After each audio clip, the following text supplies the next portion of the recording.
सबसे पहले बात एक अच्छी खबर की। रेमडेसिविर की कालाबाजारी पर प्रशासन सख्त नजर आ रहा है। प्रदेश में अब तक 40 से ज्यादा लोगों को गिरफ्तार किया गया है। 40 में से 37 आरोपियों पर रासुका के तहत कार्रवाई की जा रही है। भोपाल में अब तक 17 लोगों पर 7 अलग अलग थानों में केस दर्ज हैं। 16 आरोपियों को गिरफ्तार किया गया है और एक आरोपी हालांकि अभी भी फरार है। रेमडेसिविर की कालाबाजारी पर प्रशासन सख्त नजर आ रहा है। प्रदेश में अब तक 40 से ज्यादा लोगों को गिरफ्तार किया गया है और आपको बता दें 40 में से 37 आरोपियों पर रासुका के तहत कार्रवाई की जाएगी। भोपाल में अब तक 17 लोगों पर 7 अलग अलग थानों में केस दर्ज हैं। 16 आरोपियों को गिरफ्तार किया गया है। एक आरोपी हालांकि अभी भी फरार है, लेकिन कहीं ना कहीं प्रदेश में अब तक 40 से ज्यादा लोगों को गिरफ्तार किया गया है। खबर पर अधिक जानकारी ले लेते हैं। हमारे साथ भोपाल से वासु चौरे लाइव बने हुए हैं। वासु, कह सकते हैं कि कहीं ना कहीं रेमडेसिविर इंजेक्शन की कालाबाजारी की जो खबरें आ रही थी उस पर अब अंकुश लगने जा रहा है, प्रशासन सख्त नजर आ रहा है। वासु।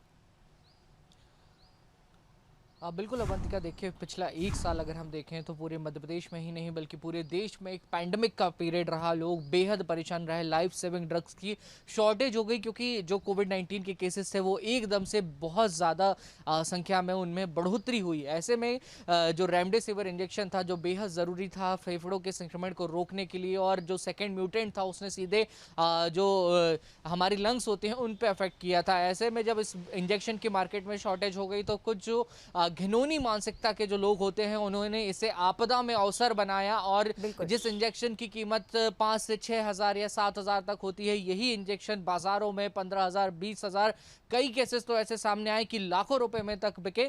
तो ऐसे लोगों के खिलाफ सरकार ने पहले ही तय कर दिया था कि सख्त कार्रवाई होगी, रासुका के तहत कार्रवाई की जाएगी। और अब जो जैसे जैसे जांच आगे बढ़ी, सूत्रों के जरिए जो पूरा ये जो कालाबाजारी का एक नेटवर्क मध्य प्रदेश में काम कर रहा था, इस पर कहीं ना कहीं सेंध लग सके और करीब 40 लोगों की गिरफ्तारी हो गई है। कई लोगों के खिलाफ रासुका के तहत कार्रवाई भी की जा रही है। और बिल्कुल ये एक्शन बहुत जरूरी है अवंतिका, क्योंकि लोगों की जान जिस दवाई से बच रही है, अगर उसी की कालाबाजारी होगी तो एक आम आदमी, गरीब आदमी किस तरीके से इलाज करवा पाएगा, ये एक बड़ा सवाल, ये एक सोचने वाली बात है। और अगर इसी तरह से सख्ती के साथ अगर सरकार पेश आएगी तो एक मैसेज भी जाता है कि आने वाले समय में इस तरीके से दवाइयों की और अति आवश्यक चीजों की कोई भी कालाबाजारी ना